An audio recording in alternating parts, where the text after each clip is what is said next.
Assalamualaikum warahmatullahi wabarakatuh. Ya, kembali lagi ke channel MHD.VD dengan saya sendiri, nomor BP 19101152610346, kelas Sistem Informasi 8. Pada saat kali ini kita akan membahas mata kuliah Sistem Informasi Manajemen. Nah, saat kali ini materinya ialah kita akan membahas tentang contoh sistem yang ada di lingkungan sekitar saya. Baik, sebelum itu yang sama-sama kita ketahui, pada masa pandemi ini banyak orang menggunakan, kita tidak bisa bertemu dengan langsung, kita harus jaga jarak dan sebaiknya tetap di rumah. Nah, pada saat kali ini kita akan membahas suatu aplikasi yang sangat booming pada saat pandemi ini. Nah, itu adalah aplikasi Zoom. Nah, berhubung materinya tentang sistem, maka kita akan bahas tentang sistem aplikasi Zoom itu sendiri. Aplikasi Zoom merupakan aplikasi yang banyak digunakan kebanyakan orang sekarang karena saat pandemi ini kita tidak boleh bertemu langsung, maka aplikasi Zoom lah solusinya. Kita bisa bertatap muka secara langsung tanpa harus bertemu. Pencipta dari aplikasi Zoom ini sendiri bernama Eric Yuan dari Cina. Beliau berhasil mendapatkan kekayaan yang sangat luar biasa karena aplikasi Zoom-nya. Karena banyak pemerintah di negara-negara lain mendukung work from home dan belajar di rumah, maka aplikasi Zoom inilah solusinya. Baik, selanjutnya prosedur dari aplikasi Zoom ini adalah yang pertama itu adalah kita harus unduh dan install aplikasi Zoom di handphone dan personal komputer kita. Bisa itu di browser yang kita miliki, misalnya di Mozilla, Opera, atau di Google sekalipun itu bisa. Selanjutnya silahkan sign in dan isi biodata dengan mencantumkan email sebagai akun Zoom kita. Kita buat akun Zoom dulu supaya nanti kita bisa ke tahap selanjutnya. Selanjutnya, buat meeting dengan Anda sebagai hostnya. Nah, kita buat Zoom meeting kita dengan kita hostnya. Nanti kemudian silahkan sebarkan link ID passcode Zoom agar bisa memasuki Zoom yang kita buat. Nah, kita sebarkan link ID passcode kita ke teman-teman yang ingin kita jumpai atau teman kerja. Maka mereka bisa tinggal klik link atau misalnya memasukkan ID dan passcode Zoom-nya, maka kita bisa bertemu dengan langsung. Nah, jika sudah, kita siap untuk melakukan meeting atau tatap muka secara virtual. Nah, itu tadi prosedurnya.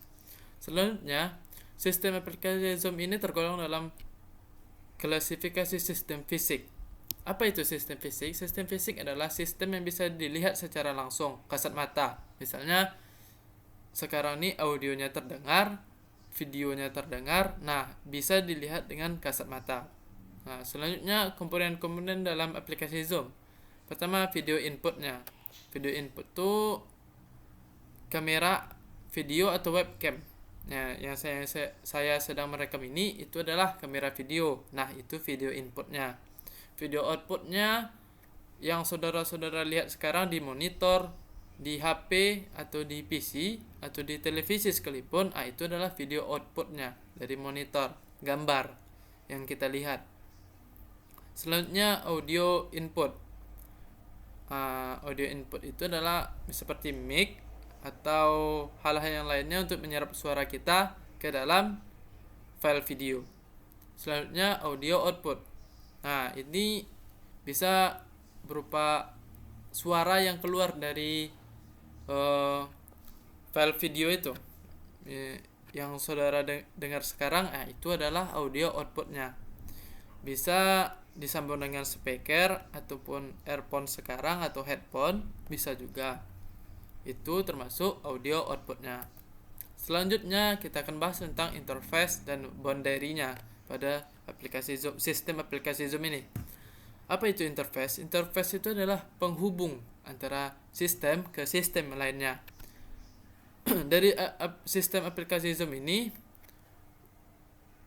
interface-nya adalah akun Zoom pribadi kita yang terkait kode privasi meeting Zoom, ID Zoom, dan jaring internet yang dihubungkan dari satu device ke device lainnya. Nah, itu tadi interface-nya, penghubungnya. Kalau jika tidak ada ID Zoom-nya, maka kita tidak bisa menghubung ke Zoom yang kita ingin tuju itu. Selanjutnya, boundary. Boundary itu adalah batasan sistem. Batasan dari satu sistem ke sistem lainnya. Batasan yang ada pada aplikasi Zoom ini ialah apabila jaringan internet kurang baik. Nah, apabila internet kita kurang baik pada saat Zoom, maka kita akan mengalami kenyamanan yang kurang baik dalam Zoom meeting, karena tanpa tersadari apabila jaringan kurang baik maka akan keluar sendiri, kita akan live sendiri dari Zoom meeting tersebut. Nah, itu tadi batasannya. Selanjutnya, tujuan dan goals dari aplikasi Zoom ini. Yang pertama itu mempermudah tatap muka tanpa bertemu langsung. Pada saat pandemi ini kita dilarang, sebaiknya jangan bertemu langsung karena takutnya kita akan terkena COVID-19. Nah, aplikasi Zoom ini adalah salah satu goals atau salah satu solusinya, karena kita bisa bertemu tatap muka secara langsung di virtual tanpa harus bertemu. Yang kedua, dijadikan sarana pembelajaran online.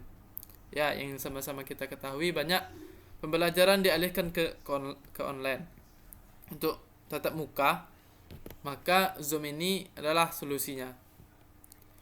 Yang ketiga, mempererat silaturahmi. Yang keempat, mudahnya komunikasi. Tanpa harusnya bertemu, kita tahu kondisi bagaimana kabar saudara kita, teman-teman yang lain dengan aplikasi Zoom. Tanpa harus bertemu, bisa kita lihat wajahnya, bentuknya secara langsung tanpa harus bertemu secara virtual.